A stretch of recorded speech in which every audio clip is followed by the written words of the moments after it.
அனைவருக்கும் அன்பு வணக்கம். நான் ஃபாதர் ரூபன் மரியாம் பிள்ளை, பிஷப் சவுந்தரம் மீடியா சென்டரிலிருந்து கடவுளின் மனிதம் என்கின்ற யூடியூப் இணையதளத்தின் வழியாக உங்களை சந்திக்கின்றேன். இன்றைய தினத்தில் இறை இரக்க பெருவிழா பற்றி பேசப் போகிறேன்.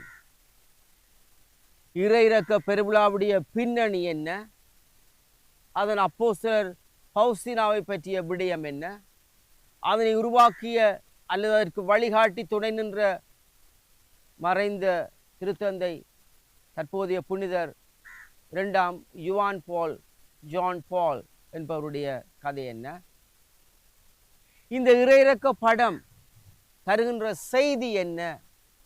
இன்று இரக்கத்தை தேடி நிற்கிறோம்.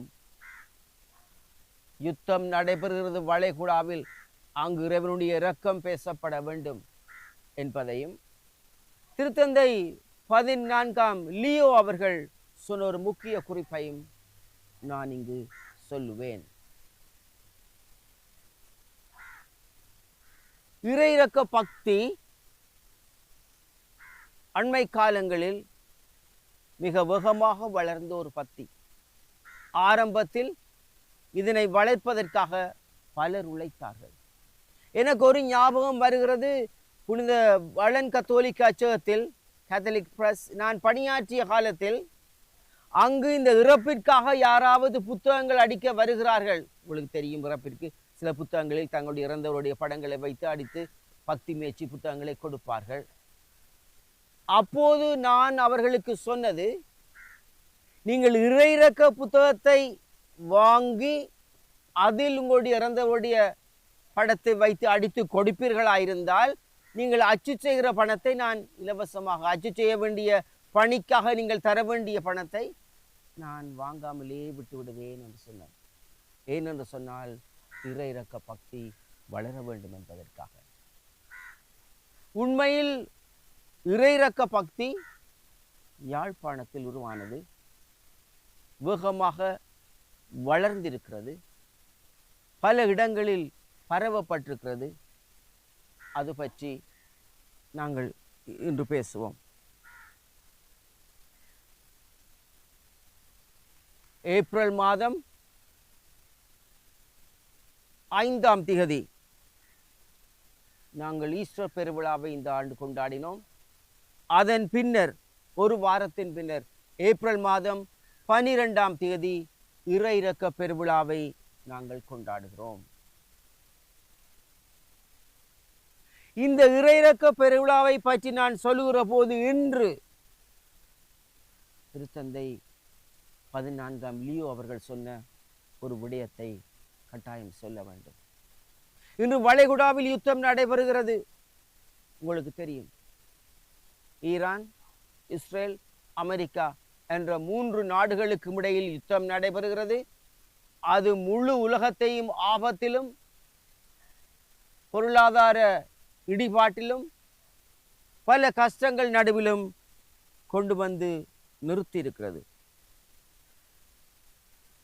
திருத்தந்தை 14ஆம் லியோ அவர்கள் சொல்லியிருக்கிறார்கள், 90 மில்லியன் உலக மக்களுடைய உயிர்களை பணயம் வைக்கின்ற இந்த யுத்தம் வேண்டாம்.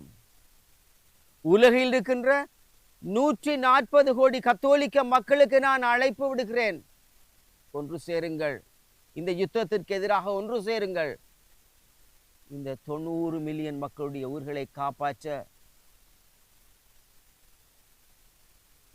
140 கோடி கத்தோலிக்க மக்கள் கட்டாயம் இணைய வேண்டும் என்று சொல்லியிருக்கிறார். அது மட்டுமல்ல, 12ஆம் திகதி இறை இரக்க பெருவிழா, 11ஆம் தேதி சனிக்கிழமை இறை இரக்க பெருவிழாவிற்கு முதல் நாள் அவர் ஒரு பாரிய அழைப்பை விட்டிருக்கிறார். உலகெங்கும் வாழ்கின்ற எல்லா கத்தோலிக்க மக்களும் எல்லாரும் ஒரு இறை தியான வழிபாட்டில் கலந்து கொள்ளுங்கள். இறை இரக்க ஆண்டவருடைய பெருவிழாவிற்கு முதல் நாள் உலகம் முழுவதும் இருக்கிற எல்லா மக்களும், கத்தோலிக்க மக்களை அவர் குறித்து நிற்கின்றார், இருந்தாலும் மற்றவர்களையும் அவர் தவிர்த்து நிற்கவில்லை. சபத்தில் ஈடுபடுங்கள், தியானத்தில் ஈடுபடுங்கள், ஒன்று கூடலில் ஈடுபடுங்கள். இந்த கொடிய யுத்தம் நிறுத்தப்பட வேண்டும். தேவையில்லாத அழிவுகள் ஏற்படுத்தப்பட வேண்டாம் என்று வேண்டி நிற்கிறார். அவர் நேரடியாகவே ட்ரம்புக்கும் பல செய்திகளை சொல்லிவிட்டார். அதனை ட்ரம்ப் மிகவும் விருப்பமாக ஏற்றுக்கொண்டதாக தெரியவில்லை. அது முக்கியமல்ல, இந்த விடயத்தை அவர் சொல்லியிருக்கிறார் என்பது மிகவும் முக்கியமானது. 11ஆம் திகதி இறையிறக்க பெருவிழாவிற்கு முந்தைய தினத்தில் இந்த கடவுளின் மனிதம் என்ற யூடியூப் தளத்தின் வழியாக இதனை பார்க்கின்ற எல்லோரும் பெரிய நாள் முழுக்க உட்கார்ந்து வழிபாடு செய்ய வேண்டாம். 2 நிமிடம் இறை இரக்கத்தின் ஆண்டவரே, உம்முடைய இரக்கத்தை எங்கள் மேல் காட்டும், உம்முடைய இரக்கத்தின் பார்வையை எங்கள் மேல் திருப்பும். இந்த மண்ணில், வளைகுடா மண்ணில் யுத்தத்தையும் வேதனையையும் இழப்பையும் இறப்பையும் அழிவையும் பெற்று சொல்லனா வேதனை அனுபவிக்கிற மக்கள் இறைவனுடைய இந்த இரக்கத்தை பெற வேண்டும், அமைதியை பெற வேண்டும் என்று வேண்டிக் கொள்ளுங்கள். அதுவே நான் உங்களுக்கு விடுக்கின்ற முதலாவது அழைப்பாகும். விடயத்துக்கு வருவோம். இந்த இறையிறக்க பக்தி யாழ் மறை மாவட்டத்தில் தான் இலங்கையில் முதலில் உருவாக்கப்பட்டது. இறையிறக்க பக்தியுடைய சிறப்பு என்னவென்றால், மற்ற பக்தி முயற்சிகள் எல்லாம் புனிதர்களுக்கு செய்யப்படுகிறது. இது ஆண்டவர் இயேசுவுக்கே செய்யப்படுகின்ற ஒரு பக்தி முயற்சியாகும். பலம் வாய்ந்த ஒரு பக்தி முயற்சி, உலகம் முழுவதிலும் நடக்கின்ற ஒரு பக்தி முயற்சி, எல்லா கத்தோலிக்கர்களையும் இணைக்கின்ற ஒரு பக்தி முயற்சி. முக்கியமானது, இது இறை மக்களால் மேற்கொள்ளப்படுகின்ற ஒன்று. குருக்களை அவர்கள் நாடி நிற்கவில்லை, தாங்களாகவே இணைந்து இதை செய்கிறார்கள். சில வேளை அந்த திருவிழாவின் போது திருப்பலிக்காக குருவை அழைப்பார்கள். ஆனால் மற்றெல்லாம் இறை மக்கள் தாங்களாகவே இணைந்து செய்கிறார்கள். ஆலய மணி அடித்து வழிபாட்டுக்கு வாருங்கள் என்று அழைக்கின்ற ஒரு முறை இங்கு இல்லை. மத்தியானம் 3 மணிக்கு ஆண்டவர் இயேசு சிலுவை மரத்தில் உயிர் விட்டு அந்த நேரத்தில் நாங்கள் ஒன்றாக இருந்து இறைவனுடைய இரக்கத்திற்காக செபிக்க வேண்டும். இயேசுவே, நான் உம்மில் நம்பிக்கை வைக்கிறேன் என்று செபிக்க வேண்டும் என்று இறை மக்கள் ஓடி ஓடி வருகிறார்கள். வெயிலா இருக்கலாம், மழையா, என்னவாக இருந்தாலும் அந்த 3 மணிக்கு நாங்கள் ஒன்று கூடி செபிக்க வேண்டும் என்று வருகின்றார்கள். இயேசுவே, நான் உம்மில் நம்பிக்கை வைக்கிறேன் என்று வருகிறார்கள். போலாந்து நாட்டிலே கிராக்கோ என்கின்ற நகரிலே மரிய பவுஸ்தீனா கொலஸ்டிகா 1931ஆம் ஆண்டு முதல் 1938ஆம் ஆண்டு வரை காட்சி கண்டார். மனுக்குலம் அழிவு பாதையை நோக்கி சென்று கொண்டிருக்கிறது. அதனை காப்பாற்ற இறை மக்களை அழைத்து வா என்கின்ற அழைப்பே அந்த புனிதைக்கு வழங்கப்பட்டதாகும். அந்த புனிதை இந்த இறையிறக்க படத்தை வரைந்தார். அது எவ்வாறு இருக்க வேண்டும் என்பதை அவருக்கு வெளிப்படுத்தப்பட்டது. ஆண்டவர் இயேசுவுடைய விழாவில் ஏற்படுத்தப்பட்ட காயங்களை தொட்டுக்கொண்டு, இயேசுவே, நான் உம்மில் நம்பிக்கை வைக்கிறேன், வெண்ணிற சிவப்பு ஆடை அணிந்து இரத்தமும் தண்ணீரும் குறிக்கப்படுவதாக 2 அருவிகள் பாய்வது போல அந்த படம் வரையப்பட்டிருக்கிறது. இயேசுவே, நான் உம்மில் நம்பிக்கை வைக்கிறேன் என்ற வார்த்தைகள் அங்கு கொடுக்கப்பட்டிருக்கின்றன. போலாந்து நாடு என்று சொன்னேன். திருத்தந்தை 2ஆம் யோவான் போல் அவர்கள் போலாந்து நாட்டை சார்ந்தவர். அவர் 1993ஆம் ஆண்டு புனித பவுஸ்தீனாவிற்கு இறையடியார் பட்டத்தை, புனிதராவதற்கு முன்னர் வழங்கப்படுகிற பட்டத்தை கொடுத்திருந்தார். ஈஸ்டருக்கு அடுத்த ஞாயிறு தினத்தில் இதனை கொண்டாட வேண்டும் என்று அவர் அழைப்பு விடுத்திருந்தார். இந்த பக்தி, நான் ஏற்கனவே முதல் தொடக்கத்தில் சொன்னேன், யாழ் மறை மாவட்டத்தில் தான் முதலில் உருவாக்கப்பட்டது என்று, முதலில் தொடங்கியது என்று. XR பிரான்சிஸ் என்கின்ற ஒருவர் அரியாலையில் இருந்தவர். அப்போது அவர் இன்று இங்கு இல்லை, கனடாவுக்கு போய்விட்டார். அங்கிருந்து இந்த பக்தி முயற்சியை தொடக்கினார். இது நடைபெற்றது 1987 ஆண்டு. இந்திய அமைதி படையினர் யாழ் மண்ணில் தங்கியிருந்து தங்களுடைய அட்டகாசங்களை காட்டிய நேரத்தில். அதன் பின்னர் 1989 ஆண்டு இந்த இறையிறக்க வழிபாடு யாழ் செம்பிள் வீதியில் அமைந்திருக்கின்ற அருள் ஆச்சிரமத்தில் தொடங்கப்பட்டது. அப்போது ஆயராக இருந்த மேதகு கலாநிதி தியோகு பிள்ளை ஆண்டகை இந்த பக்தி மேஷையை பெரிதாக வரவேற்றிருந்தார். இது வளர வேண்டும் என்று விரும்பி இருந்தார். நான் நினைக்கிறேன் இறந்து போன செல்வி வாய்லட் இமானுவேல் யாழ் சுண்டுக்குழி பங்கை சேர்ந்தவர். யாழ் ஆயர் அவரிடம் இந்த செப நவநாள் புத்தகத்தை ஆங்கிலத்திலிருந்து தமிழ் மொழிக்கு மொழிபெயர்க்கும்படி அழைப்பு விடுத்திருந்தார். அதன்படி அவர் மொழிபெயர்த்து அது பரப்பப்பட்டது.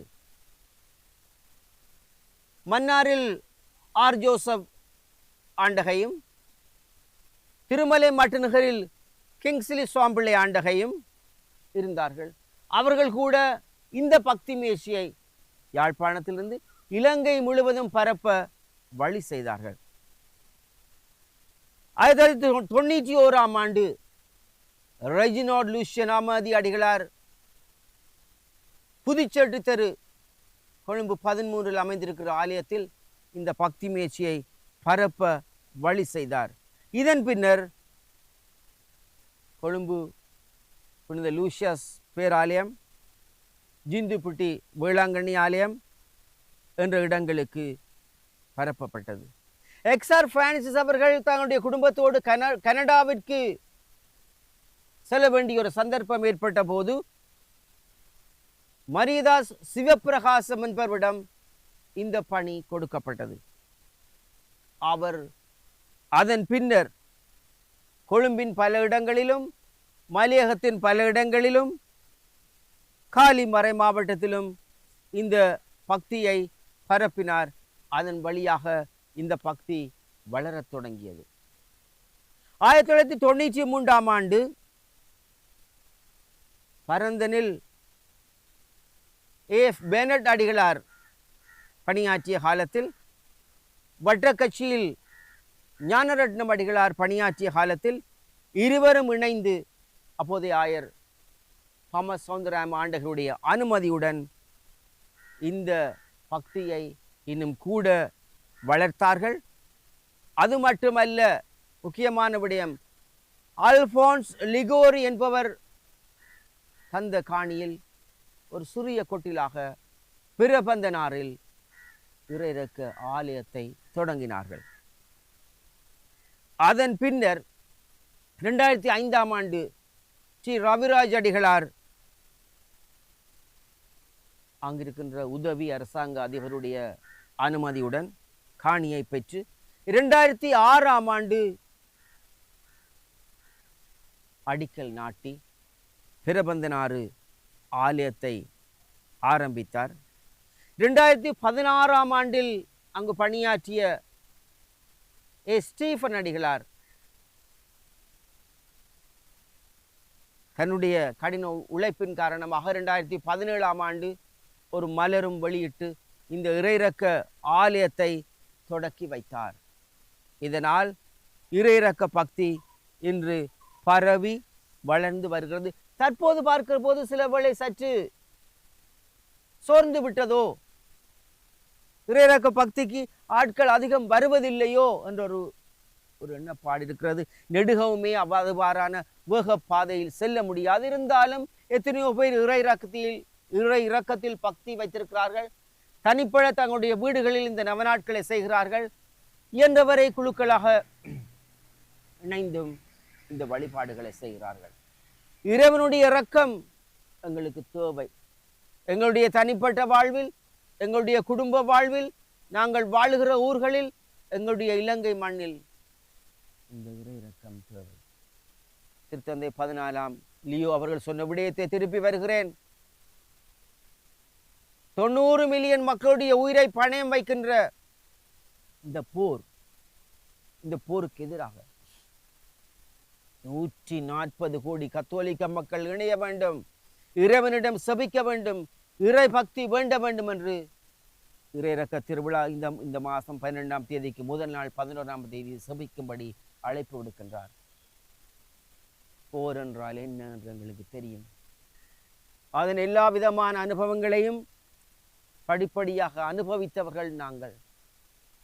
இன்று இணையதளத்தில் எல்லா இடமும் நாங்கள் விடயங்கள் நடக்க பார்க்கக்கூடியதாக இருக்கிறது. பேப்பர் வரை பார்த்திருக்க தேவையில்லை. எங்களுக்கு தெரியும் அங்கே என்ன நடக்கிறது. உண்மையில் நாங்கள் அனுபவித்த அனுபவம் வித்தியாசமானது, பயம் மிக்கது, வேதனையானது, அழிவு மிக்கது, உயிர்களை பறிகொண்டது. ஆனால் அதை காட்டிலும் திட்டமிட்டு நடத்தப்படுகின்ற இந்த வளைகுடா யுத்தம், அமைதி பேச்சுவார்த்தை என்றெல்லாம் சொன்னார்கள். பிறகு குழம்பி விட்டது என்று சொல்லுகிறார்கள். என்ன நடக்கும் என்று யாருக்குமே தெரியாது. ஆனால் இறைவனுக்கு தெரியும். இறை இரக்கத்திடம் வேண்டுங்கள். இந்த அழிவு வளைகுடாவிற்கு மட்டுமுரியதல்ல. எத்தனையோ உயிர்கள் போய்விட்டன. நாங்களும் உயிர்களை இழந்தோம், உடைமைகளை இழந்தோம், கட்டிடங்களை இழந்தோம். இன்னும் அந்த போரின் வடுக்களிலிருந்து வெளியே வர முடியாமல் துன்பத்திலும் துயரத்திலும் வேதனையிலும் வருத்தத்திலும் வாழ்ந்து கொண்டிருக்கிறோம். அந்த மக்கள், வளைகுடா மக்கள், இதைவிட பல மடங்கு அதிகமான வேதனையை அனுபவிக்கிறார்கள். இறைவனுடைய இரக்கம் மட்டும்தான் இவர்களுக்கு இரக்கத்தை வழங்க முடியும். தயவு செய்து இந்த வாரத்தில், குறிப்பாக சனிக்கிழமை, திருத்தந்தை அவருடைய அழைப்பை ஏற்று இந்த வளைகுடா மக்களுக்காக வேண்டிக் கொள்ளுங்கள். அமைதி ஏற்பட வேண்டும். இறைவனுடைய இரக்கம் அவர்கள் மேல் பொழியப்பட வேண்டும். அவர்கள் அடிபடுகிற மண் இஸ்ரேல் மண், யூத, கிறிஸ்தவ, இஸ்லாமிய சமயங்களின் புனித பீடங்களை கொண்டிருக்கிற மண். போர் வேண்டாம், அழிவு வேண்டாம், ஆக்கிரமிப்பு வேண்டாம், நான், எனது, எனக்கு என்ற எண்ணங்கள் வேண்டாம். எல்லாவற்றையும் மாற்ற வல்லவர் இரக்கத்தின் ஆண்டவர், இறை இரக்கத்தின் தேவன். அவரிடம் நிச்சயமாக வேண்டிக் கொள்ளுங்கள். இறைவனுடைய இரக்கம் கட்டாயம் இந்த இரத்தம் தோய்கிற மண்ணில் கிடைக்க வேண்டும் என்று வேண்டிக் கொள்ளுங்கள். நிச்சயமாக நம்பிக்கையோடு வேண்டிக் கொள்ளுங்கள். இறைவன் வழிகாட்டுவார். யுத்த மேகங்கள் அகன்று அமைதியும் சமாதானமும் ஏற்பட்டு எல்லோரும் இணைந்து ஒரு இனிய நாட்டை, இனிய உலகத்தை கட்டியெழுப்ப வழிவகுக்க மன்றாடுவோம். மீண்டும் ஒரு தடவை இன்னும் ஒரு காணொளியில் சந்திக்கிறேன். அதுவரை அன்பு வணக்கம்.